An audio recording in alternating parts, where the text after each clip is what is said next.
பாத்தீங்கன்னா kidney damage இருக்கவங்களுக்கு வந்து கிட்னில சரியா ரத்த ஓட்டம் இருக்காது. ரீனல் ஆட்டோ ரெகுலேஷன் அப்படின்னு சொல்றது ஃபெயில் ஆயிரும். இந்த ரெனின் வந்து உடம்புல இருக்க எல்லா ரத்த குழாயும் சுருக்க ஆரம்பிச்சதுன்னா ப்ரெஷர் கூட போகும்.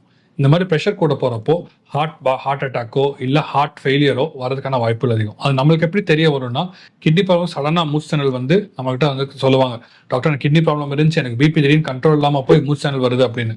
இதுக்கு காரணம் வந்து இந்த ரெனின் ஹார்மோன் தான். இதனாலதான் இந்த ஹார்ட் பாதிச்சு ஹார்ட் ஃபெயிலியர் கொண்டு வந்து விடுது. அடுத்தது, ஒருத்தருக்கு வந்து கிட்னி டிசீஸ் இருக்கு, கிரானிக் கிட்னி டிசீஸ் இருந்துச்சுன்னா எவ்வளவு நாளுக்கு ஒருக்கா வந்து உங்க இருதய மருத்துவர் அணுகி வந்து அதுக்கு அந்த கார்டியாக் ஸ்கிரீனிங் டெஸ்ட் வந்து பண்ணிக்கிறது நல்லது. இப்போ பொதுவாக ஒருத்தர் கிட்னி ப்ராப்ளம் இருக்கு அப்படின்னீங்கன்னா எப்போ கண்டுபிடிக்கிறோமோ அப்போ முதல் தடவை கண்டிப்பாக ஹார்ட் டாக்டரை பார்க்கணும். ஹார்ட் ஸ்டேட்டஸ் எப்படி இருக்குன்னு தெரிஞ்சுக்கணும்.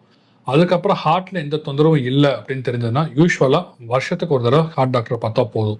பட் ஹார்ட்ல ஏதாவது தொந்தரவு கண்டெடுத்தோம் அப்படின்னா அவங்க ஹார்ட் டாக்டரையும் அட்லீஸ்ட் 3 months ஒன்ஸ் நம்ம ரெகுலராக ஃபாலோ பண்ணுவோம். இன்றைய காலகட்டத்தில் பார்த்தீங்கன்னா உடல் பருமன், அது ஒபேசிட்டிங்கிறது நிறைய பேர்த்துக்கு இருக்கு. நம்மளுடைய இந்த லைஃப் ஸ்டைல் உணவு முறையினால பார்த்தீங்கன்னா இந்த உடல் பருமன் நிறைய பேர்த்துக்கு இருக்கு.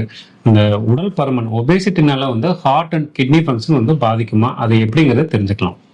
கண்டிப்பாக வெயிட் ஜாஸ்தியாக இருக்கும், அது ஒபிசிட்டி, அவங்களுக்குலாம் வந்து ஹார்ட் கிட்னி ப்ராப்ளம் ரெண்டுமே வரதுக்கான வாய்ப்புகள் ரொம்ப அதிகம். காரணம் என்னன்னா ஃபேட் நிறைய இருக்கும். அதனால வந்து ஹார்ட்ல இருந்து பிளட் சப்ளை போறதோ இல்ல கிட்னிக்கு பிளட் சப்ளை வரதோ இல்ல அதுல இருந்து ஆக்சிடேட்டிவ் டேமேஜோ இது எல்லாமே நிறைய நடக்கும். அதனால ஹார்ட் கிட்னி ப்ராப்ளம் வந்து obese person is one of the highest risk factor for developing heart and kidney disease.